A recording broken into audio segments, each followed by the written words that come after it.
الحمد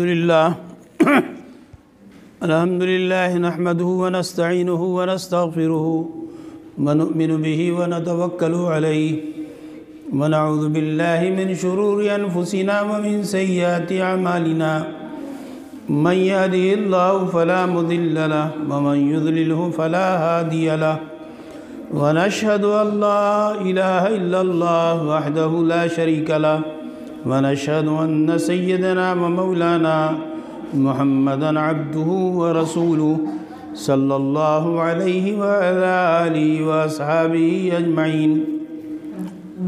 محترم بزرگوں اور دوستو اور چھوٹی چھوٹی معصوم بچیاں، اس ادارے کی معلمات اور طالبات، ہمارے اس ادارے کے ناظم صاحب ہمیشہ مجھ کو غیر معتدل موسم میں بلاتے ہیں۔ اس سے پہلے ہم 24 مئی کو آئے تھے تو بہت سخت سردی تھی، گرمی تھی، اور آج بہت سخت سردی ہے۔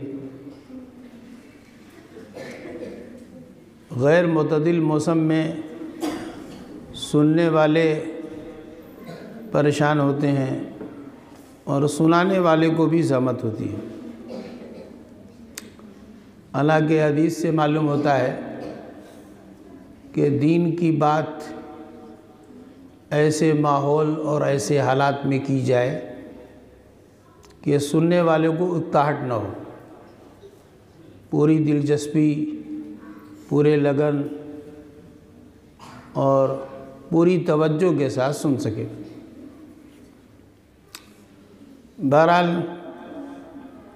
جب ہم یہاں پر آ گئے اور پروگرام شروع ہو گیا تو ضرورت کی چند گزارشات پیش کرتا ہوں۔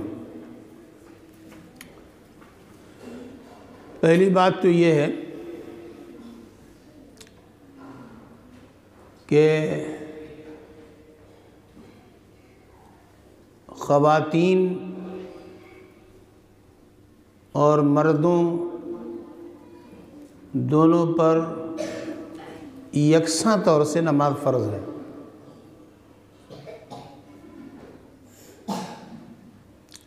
میں چونکہ علم حدیث کا ایک چھوٹا سا طالب علم ہوں، اس حیثیت سے مجھے معلوم ہے کہ اللہ کے رسول صلی اللہ علیہ وسلم نے مردوں اور عورتوں دونوں پر یکساں طور سے نماز کے اہتمام کی ہدایت فرمائی۔ اس میں مردوں اور عورتوں میں کوئی فرق نہیں، الا یہ کہ کوئی شرعی پابندی ہو، ورنہ عام حالتوں میں بالکل اسی طرح نماز فرض ہے عورتوں پر جیسے کہ مردوں پر فرض ہے۔ اور نماز اتنی ضروری ہے کہ 4 اماموں میں ایک امام احمد فرماتے ہیں کہ ایک وقت کی نماز بلا وجہ بلا عذر خواہ چھوڑنے سے آدمی مسلمان نہیں رہتا، کافر ہو جاتا ہے۔ اور اگر اسلامی حکومت ہو تو وہ سزا دی جانی چاہیے جو مسلمان ہو کر اسلام کے دائرے سے نکل جانے والے کو دی جا سکتی ہے۔ امام مالک، امام شافعی وہ فرماتے ہیں کہ نماز کا انکار اگر نہ ہو، نماز صرف چھوڑ دی جائے جان بوجھ کر بلا عذر کے، تو ایسی صورت میں مسلمان تو رہتا ہے لیکن اس کی سزا یہ ہے کہ اس کو اسلامی حکومت اگر ہو تو جینے کا حق نہیں۔ امام ابو حنیفہ رحمۃ اللہ علیہ جن کے ہم ماننے والے ہیں، تو امام ابو حنیفہ فرماتے ہیں کہ بڑی سخت پٹائی ہونا چاہیے، بڑی سخت سزا ہونا چاہیے، قید کر دینا چاہیے، یہاں تک کہ توبہ کر کے نماز شروع کر دے یا اسی حالت میں وفات ہو جائے۔ میں اس وقت یعنی ائمہ کے اقوال نقل کر کے نماز کی اہمیت بتانا چاہتا ہوں کہ نماز اتنا بڑا فریضہ ہے۔ بعض حدیثوں میں کہا گیا ہے کہ ہر چیز کی ایک علامت ہوتی ہے، پہچان ہوتی ہے۔ مومن ہونے کی پہچان، مسلمان ہونے کی پہچان نماز پڑھنا ہے۔ اسلام میں جو 4 عبادتیں ہیں، ان عبادتوں میں مثلاً روزہ ہے، سال میں 1 مہینہ رکھنا ہے، اور روزہ نظر نہیں آتا، کوئی ایسی کیفیت اور حالت نہیں ہوتی کہ روزے دار کے علاوہ کوئی بتا سکے کہ یہ روزے سے ہے یا روزے سے نہیں ہے۔ اسی طریقے سے زکوٰۃ کچھ لوگوں پر فرض ہے، سب پر فرض نہیں ہے، اور یہ سال میں 1 بار ادا کی جاتی ہے، تو اس سے بھی مومن ہونے کا پتہ نہیں چلتا۔ اور حج بھی سب پر فرض نہیں ہے، اور حج زندگی میں 1 بار فرض ہے۔ لے دے کر کے 4 عبادتوں میں نماز ایک ایسی عبادت ہے جو عبادت نظر آتی اور 24 گھنٹے میں 5 بار ادا کی جاتی ہے۔ نماز پڑھ کر کے ہم اپنے آپ کو مومن ثابت کرتے ہیں کہ ہم مسلمان ہیں، اسی لیے ہم نماز کی پابندی کر رہے ہیں۔ اس لیے عام مسلمان خواتین کو نماز کا پابند ہونا چاہیے، تو وہ بچیاں، وہ خواتین جو دینی تعلیم سے نسبت رکھتی ہیں، دین کی تعلیم پا رہی ہیں، ان کے لیے نماز کا اہتمام کتنا ضروری ہوگا۔ دوسری بات جو مجھے کہنی ہے وہ یہ کہنی ہے کہ خواتین کے لیے ایمان و عقیدے کی مضبوطی کے بعد، عبادتوں کے اہتمام کے بعد جو چیز سب سے زیادہ ضروری ہے وہ ہے ستر عورت اور پردہ۔ اس کا بہت اہتمام ہے، اور اس سلسلے میں میں سمجھتا ہوں کہ خواتین کو بطور خاص یہ بات معلوم ہونا چاہیے کہ ہمیں کس سے کتنا پردہ کرنا ہے اور کس سے کتنا پردہ نہیں کرنا ہے۔ شریعت کی اصطلاح میں کچھ لوگ ایسے ہوتے ہیں جو محرم ہوتے ہیں۔ محرم ان اعزا قارب کو کہتے ہیں، رشتہ داروں کو کہتے ہیں جن سے شادی کبھی ہو نہیں سکتی۔ تو محرم مردوں کے سامنے ہم اپنے بدن کا کتنا حصہ کھول سکتے ہیں، مسئلے مسائل کی کتابوں میں اس کی وضاحت موجود ہے۔ اور اجنبی مردوں کے سامنے کیا پردہ ہونا چاہیے، پردہ شریعت میں کس چیز کا ہے، اس کی پوری وضاحت ہے۔ لیکن اس سے زیادہ ضروری اس بات کو ہے کہ ایک شریعت کی نگاہ میں محرم ہے، اور ایک جو ہے جس کو ہمارا معاشرہ محرم سمجھتا ہے، تو پردے کے باب میں اس کو بڑے اہتمام سے جاننا چاہیے کہ کون واقعی شرعی طور سے ہمارا محرم ہے، اور کس کے سامنے ہم اپنا چہرہ کھول سکتے ہیں اور اپنی ہتھیلی کھول سکتے ہیں وغیرہ۔ یہ بڑے اہتمام کی ضرورت ہے۔ بہت سارے لوگ ایسے ہوتے ہیں جن کو ہم محرم سمجھتے ہیں اور ہمارے معاشرے میں ان سے پردے کا اہتمام نہیں ہوتا، پردے کا اہتمام نہیں ہوتا۔ تو اس لیے ایسے رشتہ داروں کا مسئلہ معلوم کر کے ان سے بطور خاص جو ہے پردے کا اہتمام کرنا چاہیے۔ اللہ کے رسول صلی اللہ علیہ وسلم سے کسی نے پوچھا تو آپ نے وضاحت فرمائی کہ شوہر کا بھائی جس کو ہمارے معاشرے میں دیور کہا جاتا ہے، آپ صلی اللہ علیہ وسلم نے فرمایا کہ دیور سے اتنا پردہ کرنا چاہیے اور اتنی دوری بنانا چاہیے اور اتنا دور رہنا چاہیے، بے تکلفی سے پرہیز کرنا چاہیے کہ جیسے آدمی موت سے بچتا ہے، موت سے ڈرتا ہے، اسی طریقے سے دیور سے بچنا چاہیے۔ اور ہمارے معاشرے میں یعنی دیور سے پردے کا کوئی تصور نہیں۔ ہم جس ملک میں رہتے ہیں یہاں کے بعض ایسے باشندے ہیں جو اس چیز کو نہیں سمجھتے ہیں، اور ہمارا چونکہ اختلاط ہے، اس اختلاط کے نتیجے میں ہم بھی اس مسئلے کو نہیں سمجھتے ہیں۔ چھوٹی بچیاں تو نہیں سمجھ پائیں گی، بڑی بچیوں کو سمجھ میں آئے گا۔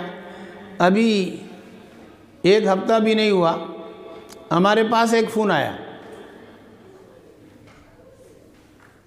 ہمارے پاس ایک فون آیا، ایک صاحب نے مجھ سے پوچھا کہ ہماری ایک بھابھی ہیں،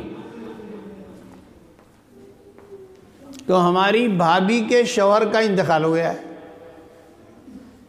ہماری ایک بھابھی ہیں اور بھابھی کے شوہر کا انتقال ہو گیا ہے۔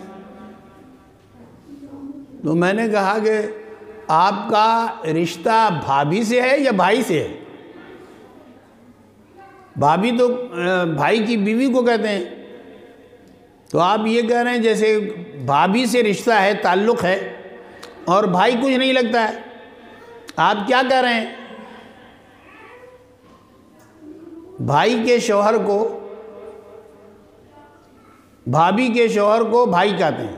کہاں ہاں ٹھیک ہے، ہمارے بھائی کا انتقال ہو گیا۔ تو مجھ سے پوچھنے لگے کہ عدت کے زمانے میں جب کہ ہماری بھابھی عدت میں ہے تو ہم اپنی بھابھی سے دعا سلام کر سکتے ہیں یا نہیں؟ تو میں نے کہا کہ عدت ہو یا غیر عدت ہو، کسی صورت میں آپ اپنی بھابھی سے دعا سلام نہیں کر سکتے۔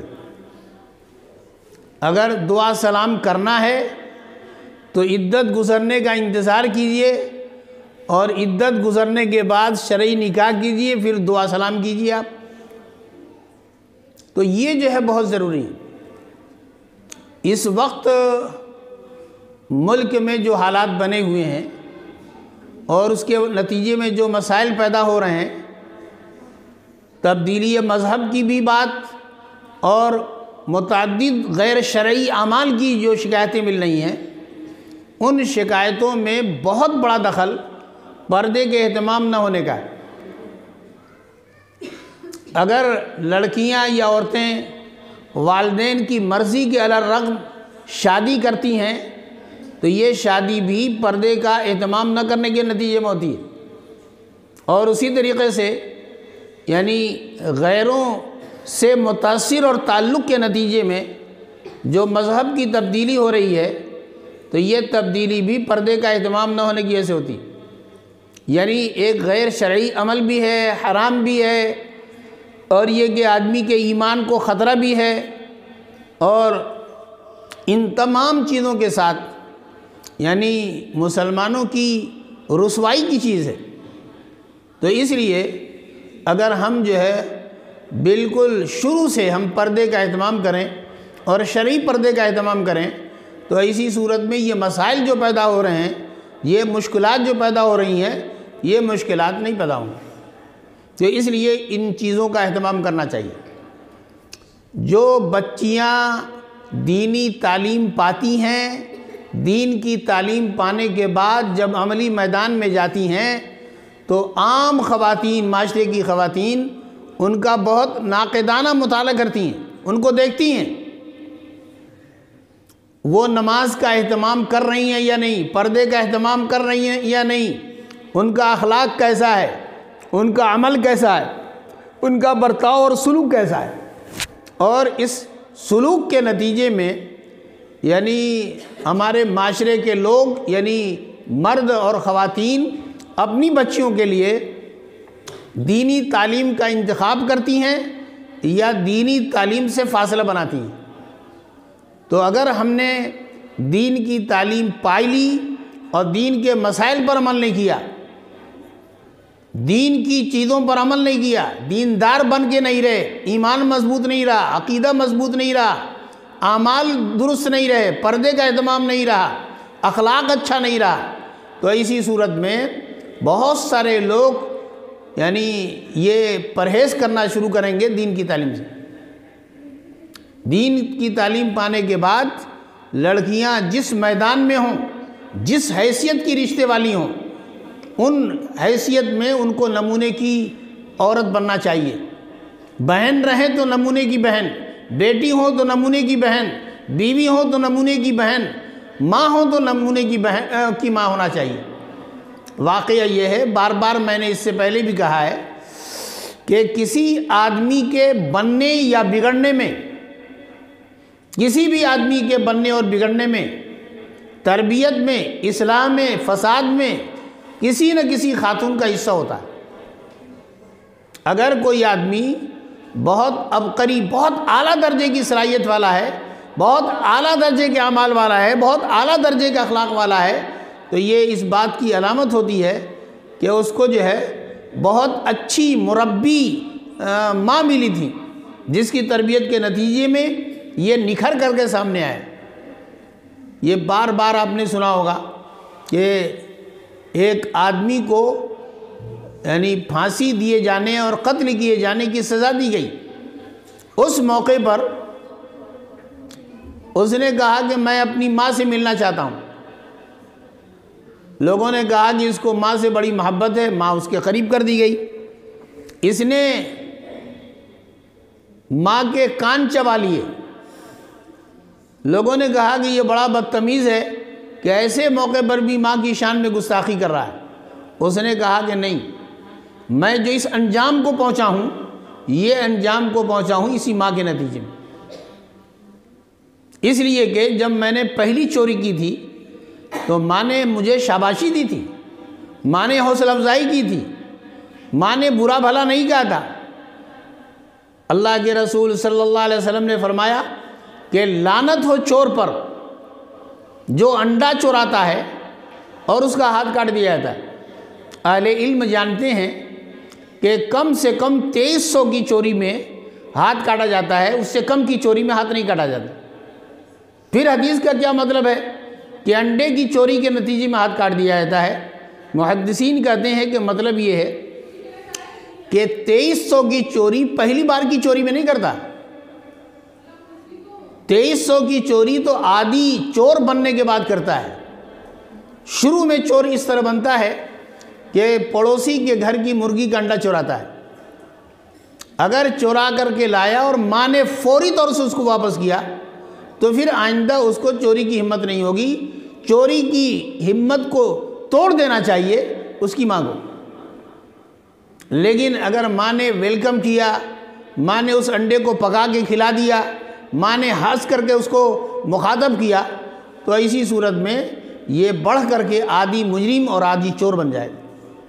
تو اس لیے ضرورت اس بات کی ہے کہ بہت اہتمام سے ان تمام چیزوں کا لحاظ کیا جائے۔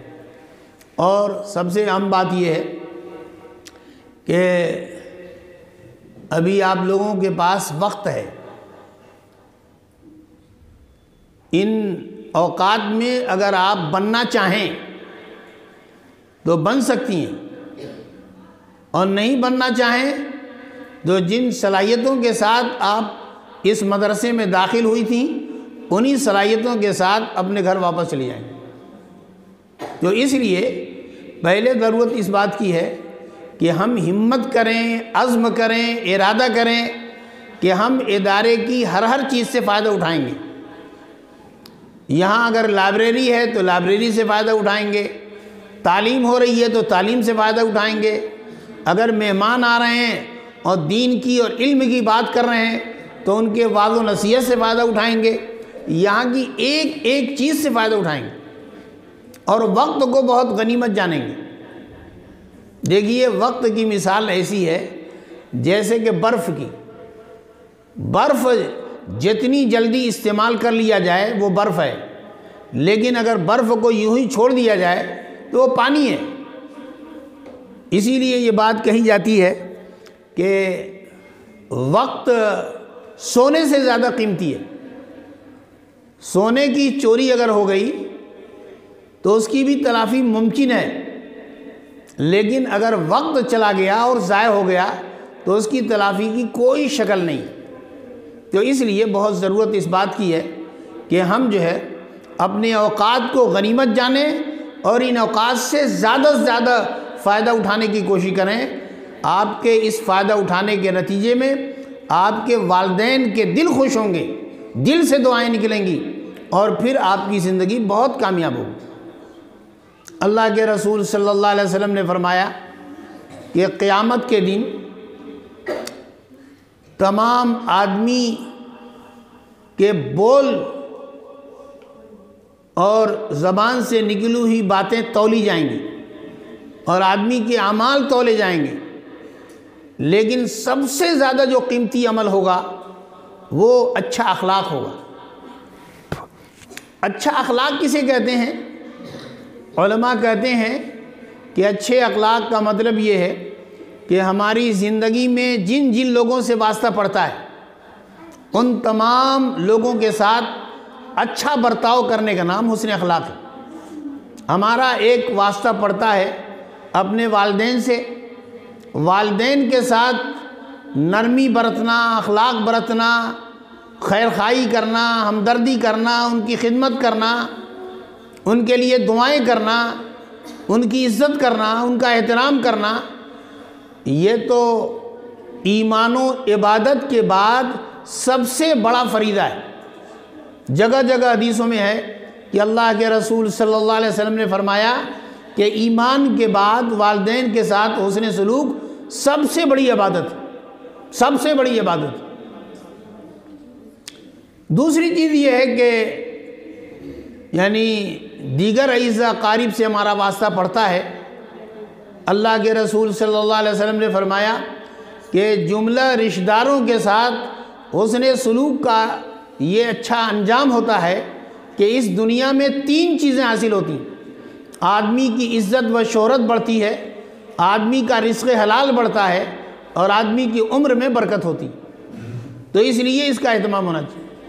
اسی طریقے سے ہمارا ایک تعلق جو ہے یعنی پڑوسی سے ہوتا ہے، پڑوسی کے ساتھ حسن سلوک کرنا، اس کی عزت کرنا، اس سے ہمدردی کرنا، اسلام میں اس پر بہت زور دیا گیا۔ بلکہ یعنی پڑوسی اگر مسلمان بھی نہیں ہے تو بھی اس کے ساتھ اخلاق کے ساتھ معاملہ ہونا چاہیے۔ اللہ کے رسول صلی اللہ علیہ وسلم نے فرمایا کہ حضرت جبریل پڑوسیوں کے ساتھ حسن سلوک کی اتنی ہدایت دیتے رہے کہ میں نے سمجھا کہ شاید کسی مرحلے میں پڑوسی کو وارث بنا دیں گے۔ ہمارا ایک تعلق جو ہے ہمارے ان جانوروں سے ہوتا ہے جو جانور ہم نے گھر میں پال رکھے ہیں، ان جانوروں کے بھی حقوق ہیں، ان کے ساتھ بھی اچھا برتاؤ کرنے کی ہدایت ہے، سلوک کرنے کی ہدایت ہے، لحاظ کرنے کی ہدایت ہے۔ آپ حدیث کی کتابوں میں جب پڑھیں گی تو معلوم ہوگا کہ ایک فاحشہ عورت، ایک بدکار عورت کی اس لیے بخشش ہو گئی تھی کہ اس نے پیاس